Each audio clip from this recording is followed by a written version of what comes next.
India, the largest democracy of the world, is directed on the path of development and making a mark with its global presence today.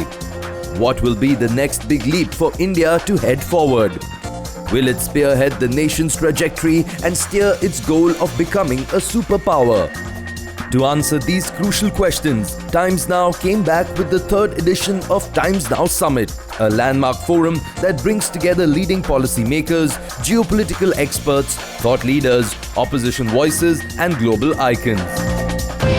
This year, the two-day summit held in New Delhi had the theme India, a Vibrant Democracy, Global Bright Spot.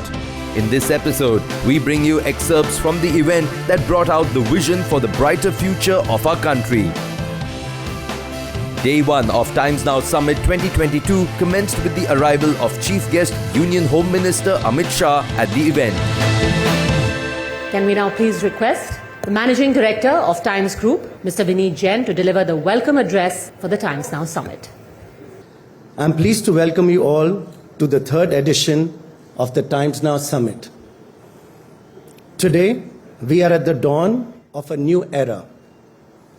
From underdeveloped to developing to emerging, India has had many tags attached to it through the decades.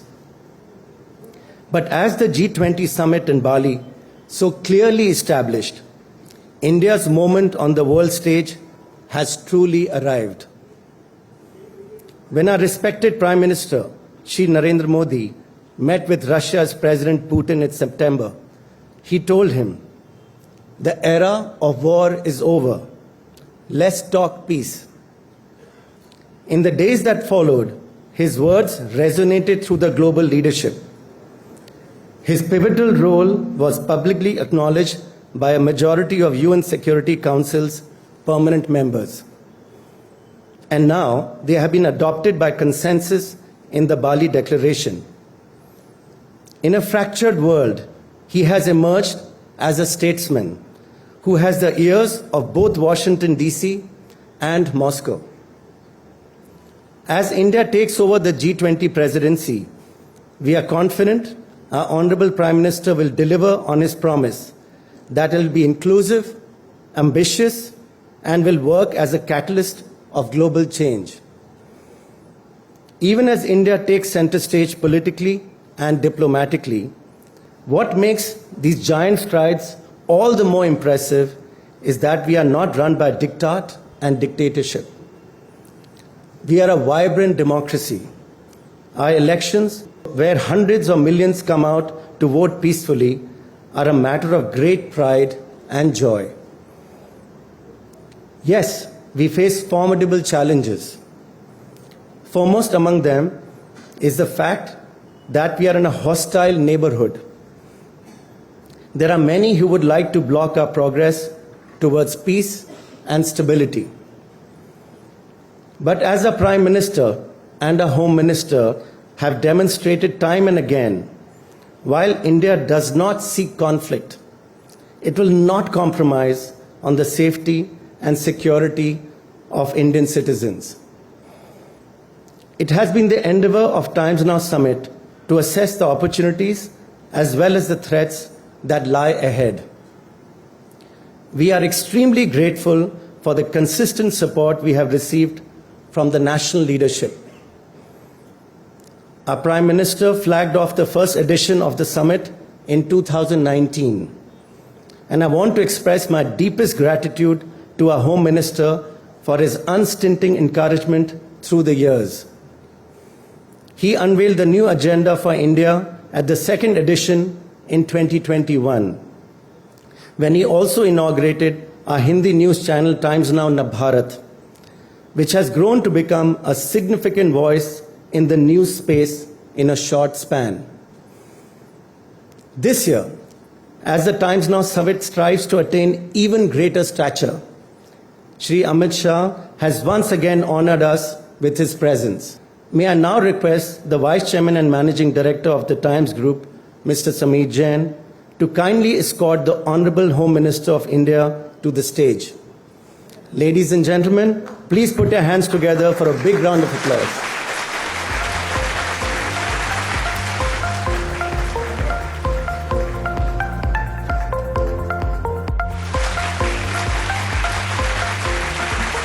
Every new beginning must be marked by an auspicious tradition. Before we begin with the third edition of Times Now Summit, let us mark the ceremony with the lighting of lamps, an auspicious tradition for new beginnings.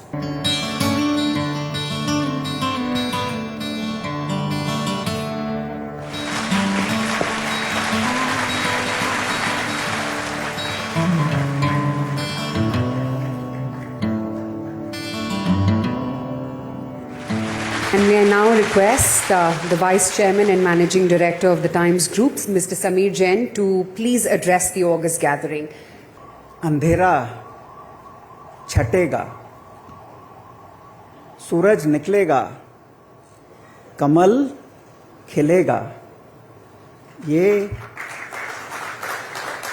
हमारे महाप्रसिद्ध कवि वाजपेयी जी ने जब कहा था, तो आदरणीय Amit Shah ji politics राजनीति में अपना जीवन का योगदान शुरू कर रहे थे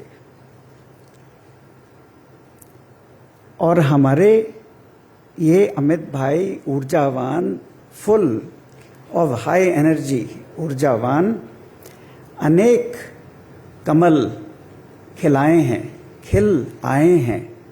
2800 प्रांतों में कमल खिले हैं। आज आप यहाँ आए, आप आए, उसका तहे दिल से धन्यवाद है। टाइम्स नाउ समिट यानी शिखर, समिट यानी शिखर, आप सभी का स्वागत है। आपसे मिलकर आपकी अटलता का ज्ञान हुआ और ये अनुभव आभास हुआ कि सफलता एक दिन में नहीं, पर एक दिन जरूर मिलेगी। वो दिन आज है, वो समय अभी है। That time is now. Times now.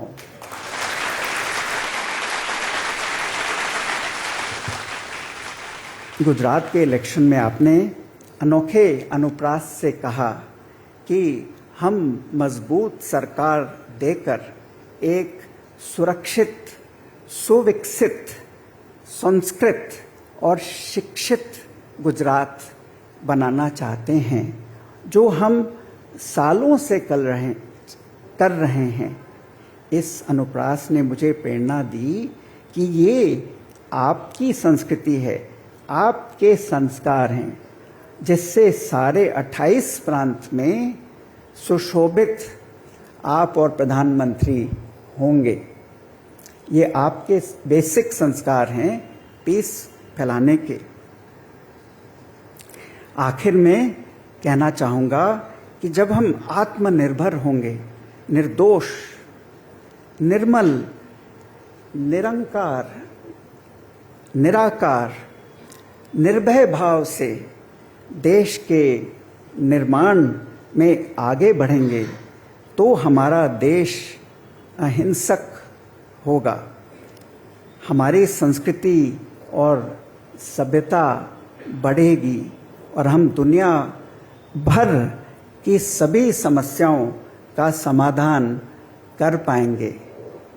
जय महा अखंड भारत।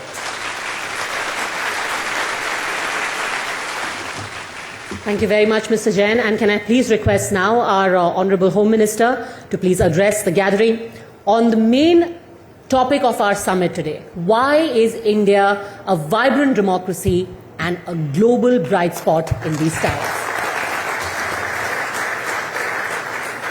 आज टाइम्स नाउ के शिखर सम्मेलन में vibrant democracy, global bright spot ये विषय पर 2 दिन तक यहाँ अलग अलग विषयों पर चर्चा शुरू हो रही है। मैं टाइम्स नाउ की इस पहल का हृदय से स्वागत करता हूं, क्योंकि समय आ गया है कि हमारी लोकतांत्रिक मूल्यों की पहचान समग्र विश्व को हो। कई लोग हमारे देश को दुनिया का सबसे बड़ा लोकतंत्र कहते हैं। हमारे प्रधानमंत्री इस देश को लोकतंत्र की जननी कहते हैं, क्योंकि दुनिया में सबसे पहले लोकतांत्रिक व्यवस्था अगर किसी देश में प्रस्तापित हुई तो वो भारत में हुई है, और वो एक ऐतिहासिक सत्य है। चाहे पर्यावरण और ग्लोबल वार्मिंग की बात हो, चाहे विश्व शांति की पहल करनी हो, कोई भी वैश्विक फोरम में किसी भी वैश्विक समस्या पर भारत का दृष्टिकोण क्या है, आज वो मायने रखता है। पूरी दुनिया आतुरता के साथ ये सुनने को, जानने को उत्सुक रहती है कि इस विषय पर भारत का दृष्टिकोण क्या है।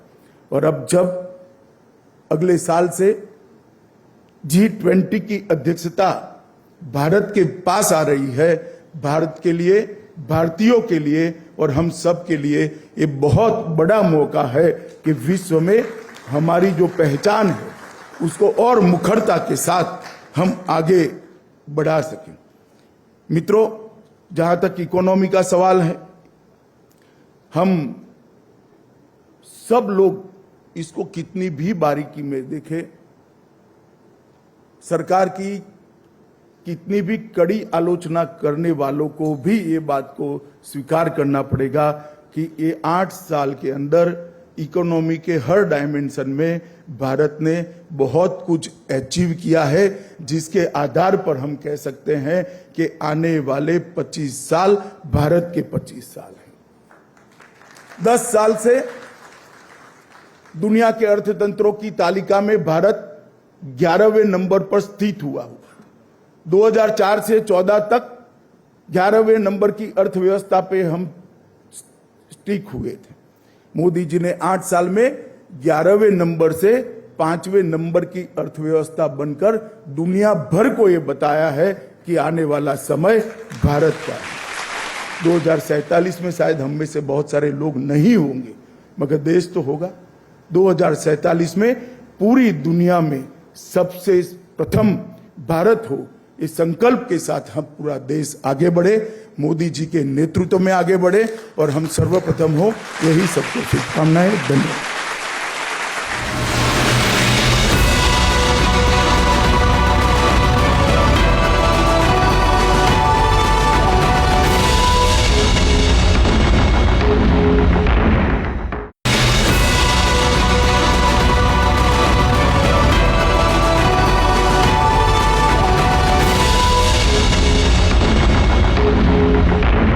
अमित शाह जी, मैं पहले एक पर्सनल नोट पे आपसे पूछती हूँ कि आपके कार्यकाल में आपकी सबसे बड़ी उपलब्धता आप क्या जम्मू और कश्मीर को मानते हैं, और क्या इसकी वजह से दुनिया में भारत ने एक नया स्टेटमेंट दिया है?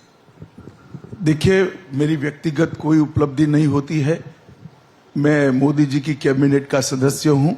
पूरी कैबिनेट की उपलब्धि होती है, पूरी सरकार की उपलब्धि होती है, मगर हाँ, जम्मू कश्मीर में मोदी सरकार ने बहुत बड़ा परिवर्तन किया है।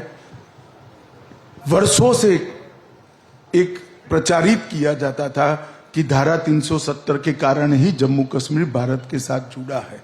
आज धारा 370 नहीं है, 35 नहीं है, जम्मू कश्मीर भारत के साथ जुड़ा है और लगभग 30,000 पंच सरपंच लोकतंत्र को जम्मू कश्मीर में परकोलेट कर कर एक नई पीढ़ी, वहां लोकतांत्रिक पीढ़ी नई खड़ी हो रही है। 56,000 करोड़ का इन्वेस्टमेंट आया है। 80 लाख टूरिस्ट, जो आजादी के बाद सबसे ज्यादा है, वो अब तक चले गए हैं जम्मू कश्मीर के अंदर। और इसके साथ साथ जम्मू कश्मीर की अपनी भाषाओं को पहली बार हमने राज्य की भाषाओं के रूप में स्थान दिया है। वहां जो पिछड़े हैं, दलित है, आदिवासी है, उनको आरक्षण का फायदा मिला है। महिलाओं को अपना अधिकार मिला है। जम्मू कश्मीर में हर घर में बिजली पहुंचाने का काम समाप्त हो चुका है। हर घर में जल से नल पहुंचाने का काम समाप्त हो चुका है।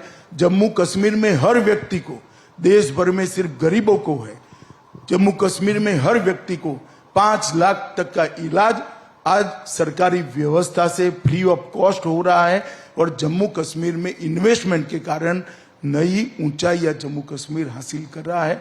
और जहां तक आतंकवाद का सवाल है, मैं इतना निश्चित रूप से कह सकता हूं कि 90 के दशक में जब से आतंकवाद शुरू हुआ तब से लेकर आज तक आतंकवाद की सबसे कम घटनाएं और पथराव शून्य हो गए। बहुत बड़ी उपलब्धि है मोदी सरकार की, इसमें दो राय नहीं है।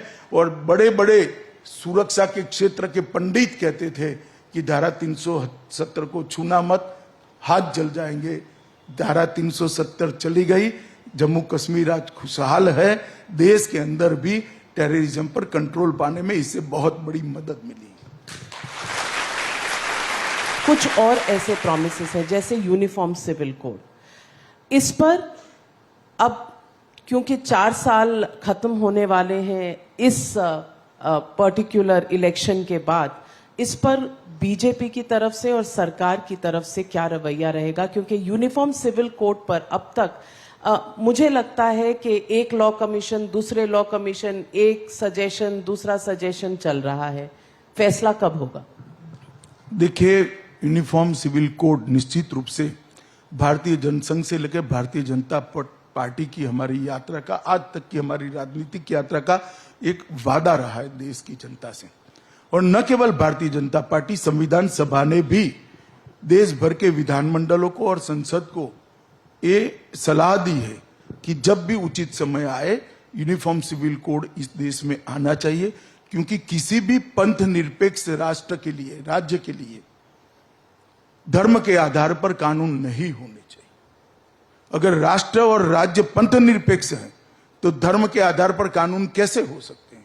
हर धर्म के मानने वाले के लिए एक कानून होना चाहिए जो देश के विधानमंडल और देश की संसद पारित करे। परंतु over a period of time सबने संविधान सभा के एक कमिटमेंट को भुला दिया। भारतीय जनता पार्टी के अलावे आज कोई पार्टी यूनिफॉर्म सिविल कोड के पक्ष में नहीं है, ना बोलते हैं। हाँ, हिम्मत कम होगी तो विरोध नहीं करेंगे, मगर ये नहीं कहेंगे कि हाँ लागू करिए, हम आपके साथ खड़े। हम लोकतंत्र के अंदर है, लोकतंत्र के अंदर एक स्वस्थ बहस जरूरी है। जब इतने सारे राजनीतिक दल का एक अभिप्राय हो और मेरे राजनीतिक दल का दूसरा अभिप्राय हो, मनसा चाहे कोई भी हो, वोट प्राप्त करने की हो या जो हो, मगर उनका एक अभिप्राय है कि यूनिफॉर्म सिविल कोड अभी नहीं लाना चाहिए, तो इस पर एक स्वस्थ और खुली बहस की जरूरत है। तो भारतीय जनता पार्टी ने जहां जहां भारतीय जनता पार्टी का शासन है वहां 3 राज्यों में अब तक, हिमाचल, उत्तराखंड और गुजरात में, हमने एक पैनल बनाया है। और पैनल सुप्रीम कोर्ट के रिटायर्ड जज और हाई कोर्ट के रिटायर्ड चीफ जस्टिस की अध्यक्षता में बनाए हैं। और सारे दल, समाज जीवन के सारे लोग और सभी धर्म संप्रदाय के लोग उनके सामने अपना अपना पक्ष रख रहे हैं। उस पर जो एडवाइस आएगी इसके आधार पर हम काम करेंगे। और भारतीय जनता पार्टी, मैं अभी भी कहना चाहता हूं देश की जनता को कि यूनिफॉर्म सिविल कोड लाने के लिए अड़िग है, ऑफर है और हम लाकर रहेंगे, परंतु सारी लोकतांत्रिक चर्चाओं की समाप्ति के बाद। विपक्ष एक सवाल और उठाता है और चीन को लेकर ये सवाल उठाया जाता है। हाल ही के समय में कुछ ऐसे भी बयान आए कि नॉर्दर्न कमांड पूरी तरह से तैयार है, बस सरकार के इजाजत की जरूरत है। मैं पूछना चाहती हूं, आज देश के सामने ये जो बार बार सवाल उठाया जाता है कि कुछ ना कुछ लैंड चीन के पास है और हमारी सीमाएं शायद अब भी चीन के सामने पूरी तरह से अभी अपनी सुरक्षा में या अपनी पूरी बातचीत में चीन के साथ कंक्लूजन पर नहीं पहुंची है। कोई कंफ्यूजन नहीं है। चीन के साथ हमारा सीमा का विवाद बरसों पुराना है, जवाहरलाल जी की लेगेसी से है। और आज सवाल कौन उठा रहा है? जिनके समय में चीन में 1 लाख एकड़ से ज्यादा भूमि चली गई, वो उठा रहे हैं क्या? उनको तो इतिहास पढ़ना चाहिए। मगर जहां तक भारतीय जनता पार्टी की, नरेंद्र मोदी सरकार का सवाल है, हम कटिबद्ध है, ये सार्वभौम राष्ट्र है, इसकी 1 इंच जमीन भी किसी विदेशी के कब्जे के नीचे नहीं जा सकती। ये हमारा देश की जनता को कमिटमेंट है। अमित शाह जी, 2024 का चुनाव बस आने ही वाला है। एक साल का समय, एक सवा साल जब रह जाता है तो वो लास्ट माइल शुरू होता है और विपक्ष में कहीं ना कहीं कवायद शुरू हो चुकी है। आदित्य ठाकरे मिल रहे हैं जाके आरजेडी के तेजस्वी यादव जी से, समीकरण बदलने की उम्मीदें नजर आ रही हैं। आपको लगता है कि नॉन कांग्रेस ऑपोजिशन सामने आएगी? नहीं, हो सकता है, होने को तो कुछ भी हो सकता है, हमें कोई आपत्ति नहीं है। हम हमारा एजेंडा लेकर जनता के सामने जाएंगे और भारतीय जनता पार्टी पूरी तरह से विश्वस्त है कि फिर से एक बार सीटों की बढ़ोतरी के साथ नरेंद्र मोदी जी के नेतृत्व में हम फिर से इस देश में सरकार बनाएंगे। 24 में भी एनडीए की सरकार बनेगी, भारतीय जनता पार्टी पूर्ण बहुमत प्राप्त करेगी। Thank you very much, ladies and gentlemen. Big round of applause.